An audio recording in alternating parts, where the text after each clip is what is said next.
Hey guys, welcome back to GuitarAnimal.com. This is Trent, and today this is going to be the second part of our improvisation series, E minor pentatonic. The first section I showed you how to play a couple different forms of the E minor pentatonic scale. Make sure that you look at that lesson first before you try this one.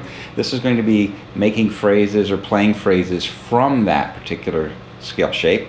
So we're going to start out up here at the 12th position. That means my index finger will be at the 12th fret, and we're going to play through some of these phrasings. I do have a tab sheet available for this, so make sure you print that out and look at that when you're learning this. All right, so this is phrase 1.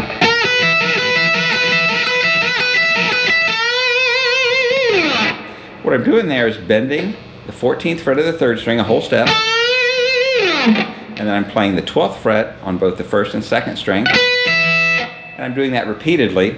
Now, if you're new to bends, you want to have a tuner either in line that you can watch to make sure you've attained your full step bend, that would be a whole step, or making this note, which is an A on the 3rd string, sound like a B. So that's a full step. So make sure you're getting your bend in tune. And you can put a tuner on the headstock of the guitar, you can have one in your line. Just watch it or until you can train your ear to know when you've attained the note that you want. So we're just going to do a full bend on the 14, and then 12 on the first 2 strings, and you can play it slowly, fast. You'll hear this type of riff a lot. The second riff I have is almost identical to that, but instead of just bending the 14th fret on the 3rd string by itself, I'm going to include the 2nd fret, the 2nd string, 12th fret with it. I get a unison bend. It sounds like this. As opposed to. So you get different sounds. There I was going back and forth between a single note bend or the double stop bend. Double stop meaning 2 notes at the same time.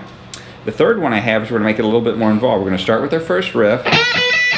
We're going to pull off between the 15 and the 12 on the 2nd string after it. So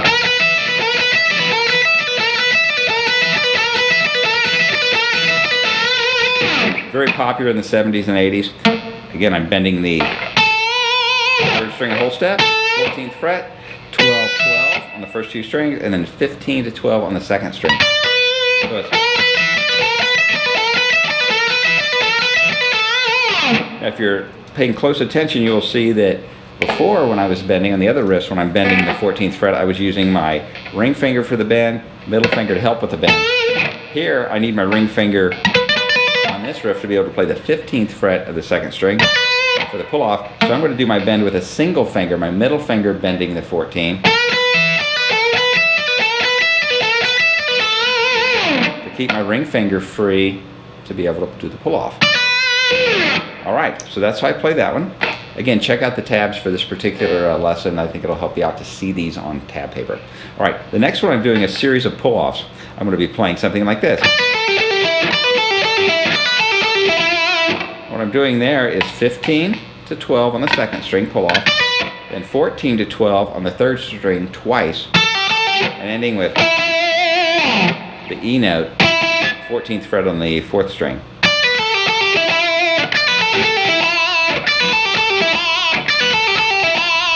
A little vibrato on that. Alright, my next riff is similar to the ending part of the 3rd riff I showed you, and it goes like this.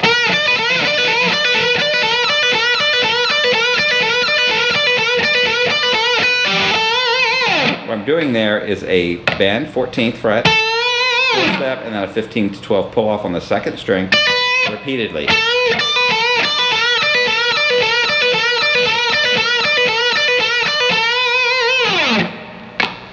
I'm using my middle finger for the bend. I need to keep my ring finger free to do the pull off from the 15 to the 12. I'm also using my pick in this fashion. I'm going to go down stroke on the 3rd string, up stroke on the 2nd. You really have to watch your muting on a riff like this. I'm muting the 1st string by curling my fingers under it on my right hand, touching it, and the heel of my hand is touching the bass strings. So as I'm bending the 3rd string, I'm not hitting those and causing a lot of noise. So you'll need to watch your muting on these bend riffs. All right, the next riff I have for you sounds like this. Really quick sequence. All I'm doing is 15, to 12 on the first string, hitting the 15 once, second time with a pull off to 12, and repeating it. And then ending with 15 to 12 on the second string.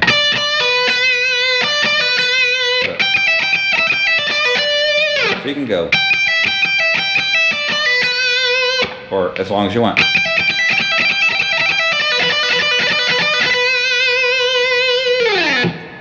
All right, next riff sounds like this.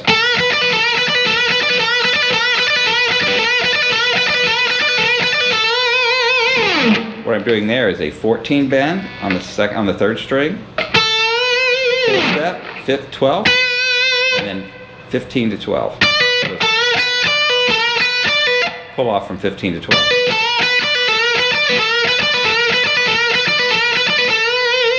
Again, using my middle finger by itself for the 14 bend, and then 15 to 12 ring finger to index finger. Watch your muting, mute the first string, mute the bass strings, all with the right hand here to keep it quiet. Last riff I have for you sounds like this.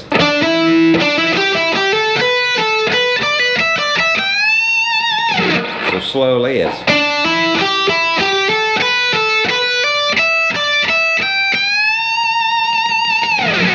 What I'm doing there is a 12 to 14 hammer-on the 4th string, then 12 on the 3rd string, back to 14 on the 4th, and the same idea on the next higher strings, third string, 12 to 14, 12 on the 2nd string, 14 on the 3rd, and then 12 to 15 on the 2nd, 12 on the 1st, 15 on the 2nd, and then 12 on the 1st, 15 on the 1st, finishing with a full bend from the G note at the 15th fret to the A note. Vibrato.